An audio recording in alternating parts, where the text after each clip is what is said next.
Entonces es bastante interesante Sí. que estas teologías encontradas, en cierta manera, también son teologías que, aunque nos parezcan diferentes, no lo son tanto. Al final de cuentas son hombres que interpretan la Biblia desde experiencias completamente diferentes. Estaba leyendo un libro de Leonardo Boff que se llama Cristo el Libertador. Ajá. Él, él, él decía que no hay empresa más personal que escribir una vida de Jesucristo. Ujú.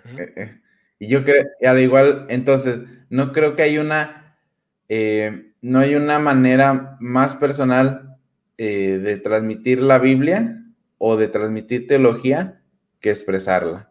A final de cuentas, es parte del círculo hermenéutico, no te sales de él, interpretas a partir de las experiencias que te tocan y del tiempo en el cual te estás desarrollando. Está como la teología de la liberación de Gustavo Gutiérrez. Y viven en un contexto de guerras latinoamericanas en el cual la pobreza está a la orden del día. Y él utiliza en ese tiempo a Jesucristo como un libertador social, ¿verdad? Entonces es una teología que se adapta a su tiempo. Lo mismo pasa con Calvino, con Lutero, con Wesley. Son teologías sumamente personales y que interpretan la Biblia a partir de las experiencias que ellos están viviendo. Claro, tú lo has dicho muy bien, o sea, de manera excelente. Calvino, Lutero y Wesley lo hicieron desde su experiencia. Aunque, y de hecho sí, como mencionaba, Calvino no escribió de su experiencia, pero las doctrinas sí fueron con base a su experiencia. Eso es Así muy es. diferente. Sí fue con base a su experiencia, al ver todo el desarrollo. De hecho, tanto, por ejemplo, Calvino, podemos ver cómo él acepta aún los pensamientos filosóficos que la institución de la religión cristiana tiene muchos comentarios relacionados con la filosofía y utiliza filósofos, que el Lutero no, porque Lutero rechazaba todo esto. Entonces, desde ahí también vemos un distintivo. Pero la realidad es que todos tomamos y adaptamos a nuestro contexto, a nuestra idea, y es algo que yo he visto, Jesús, que a mí me parece un error, que queremos tomar lo que dice el siglo XVI, las guerras, los rechazos. No había textos que tú eres hijo del diablo, los luteranos y calvinistas se quisieron acercar, pero no, se rechazaron mutuamente, no prosperó, hubo rechazo entre ellos, se condenaban mutuamente. ¿Por qué sacamos eso, ese contexto? Eso ya es de su contexto, no es el de nosotros. Así Nosotros es. vemos en muchas denominaciones que hay verdaderos cristianos en cada una de estas denominaciones, no es nuestro mismo contexto.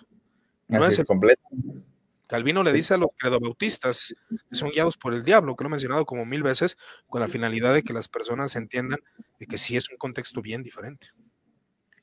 y obviamente ahí tendríamos que tener siempre cuidado. Digo, esto es un poquito más personal. Es como a veces yo le digo a la gente y que deberíamos tomarlo en cuenta. Cuando nosotros predicamos el Evangelio, pensemos en la situación de las personas que nos rodean. Porque tú le puedes decir, Jesucristo murió por ti. Y la otra persona te puede decir, Y eso ¿y? me da de comer. No, y se ha pasado, me ha pasado. Y esto arregla mi situación económica. No, tu ¿O condición de arregla el muerte, matrimonio? O sea, no, tu condición de muerte de pecado, que es lo más importante. Sí, pero ya llevo 5 días sin comer. O sea, ¿cómo vas a ayudar a esta persona? O sea, sí, o sea, tu alma se salvó, pero tu cuerpo no me importa. Es muchas de las actitudes que tenemos nosotros como creyentes ante nuestro prójimo. Sí, te predico el evangelio, arrepiéntete, pero pues ahí tú arreglas tu situación económica, ahí tú arreglas tu situación matrimonial, ahí tú arreglas, yo no puedo hacer nada, que es verdad, a veces no podemos hacer nada, pero eso refleja un desinterés espantoso por parte de nosotros hacia nuestro prójimo, donde nos llenamos de pura teología, conocimiento y nada de sí, acción, cosa que Wesley, pues para mí me parece un gran ejemplo en eso, ¿no? sí. Y obviamente yo quisiera que tomaran un poquito en cuenta que en esta sociedad en la cual tienen una epistemología totalmente ajena a cuestiones ontológicas o metafísicas, o sea, tú les hablas de Dios y la gente no le importa, es lo peor, ¿verdad? No, ya no lo odian, sino que lo ignoran. Entonces, aprendiendo un poquito ahí de lo que estamos ahí platicando, cuando hablemos de la cuestión teológica o del cristianismo, pensemos ¿qué le puede significar a la gente que Cristo haya muerto por sus pecados? Esa pregunta tendríamos que hacernos a nosotros siempre que veamos al pasado. Claro, ¿Cómo? fíjate que hay un proceso, igual ahorita nomás comento esto y leemos los comentarios, hay un proceso donde uno empieza a repetir muchas doctrinas y se vuelve frío, que pasa lo que la historia, el dogmatismo, que hace que nazca el pietismo, que es muy criticado el pietismo, pero para mí tiene una respuesta muy buena en muchas situaciones. Pero llegó un momento en que yo, en mi experiencia, llegué a ver a Jesús como un mero trámite legal, hermano. Un mero trámite legal. Sí, Jesús imputó su justicia, soy salvo, tengo sus méritos y listo. Y, y como que en mi mente, fue mi problema teológico.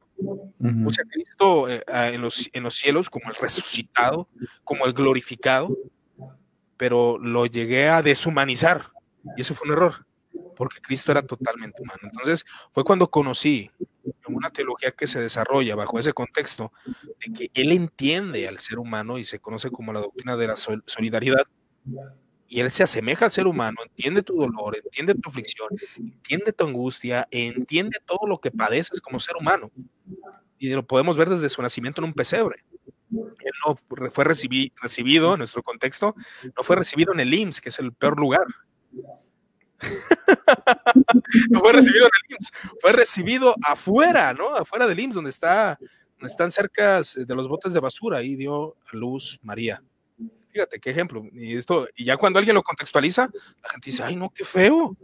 Pero cuando se imaginan el pesebre, pues lo ven bonito. Se lo imaginan el nacimiento, pero no, imagínense un bote de basura ahí, porque era un lugar donde las vacas haciendo el baño, hacían sus desechos. Jesús nace, desde ahí se empieza a identificar con nosotros. Es que me va mal en el trabajo, me va mal en esto, no prospero. Acuérdate de Jesús. Eso es teología para nuestro tiempo, hermanos. Eso es teología para ahora.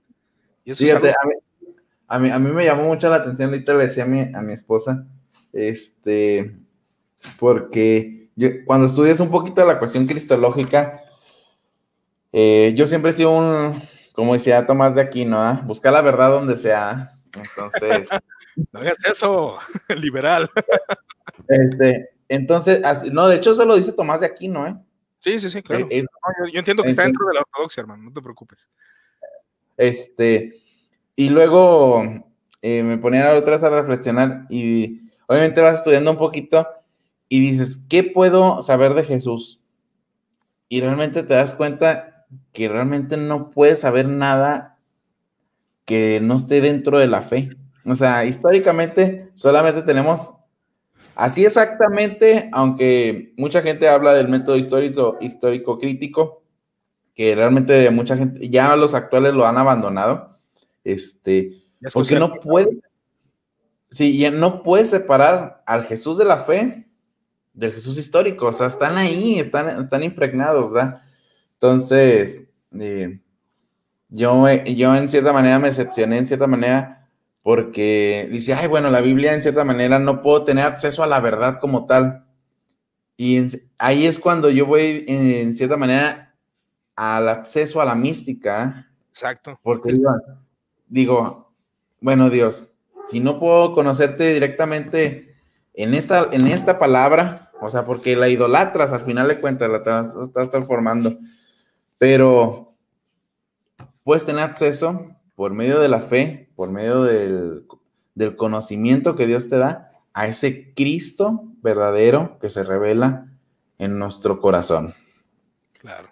Que eso me encanta de Wesley, porque al final de cuentas, obviamente pone la Biblia, la tradición y la razón, pero no olvida la experiencia como una parte integral de la teología del ser humano. Amén a eso. Y estoy de acuerdo, porque Lutero estaría de acuerdo. Calvino, no lo sé, no lo conocemos tan personalmente porque Calvino fue sistemático y nunca dejó cosas de su corazón, como fue el caso de Lutero, ¿verdad? Pero Lutero y Wesley estarían de acuerdo. Como diría Lutero de Agustín, era un teólogo de la pasión, de la experiencia, su manera de hablar, de lo que decía, se identificaba. Agustín le escribe sus confesiones, escribe lo de él. Que la primera autobiografía de la historia, ¿eh? Sí, escribe sus sentimientos, escribe sus emociones, cómo conoció a Dios, cómo lo experimentó, cosa que nosotros, yo estoy seguro que muchos de los que están aquí conectados en el vivo podrían decir, Yo estoy de acuerdo porque yo experimenté a Dios una noche, el día miércoles, a las 10 de la noche, estaba yo sentado en un parque cuando se me acercó una persona y me empezó a hablar de Jesús, yo estaba crudo. Bueno, esas son las experiencias de algunos, ¿no? Que las he escuchado.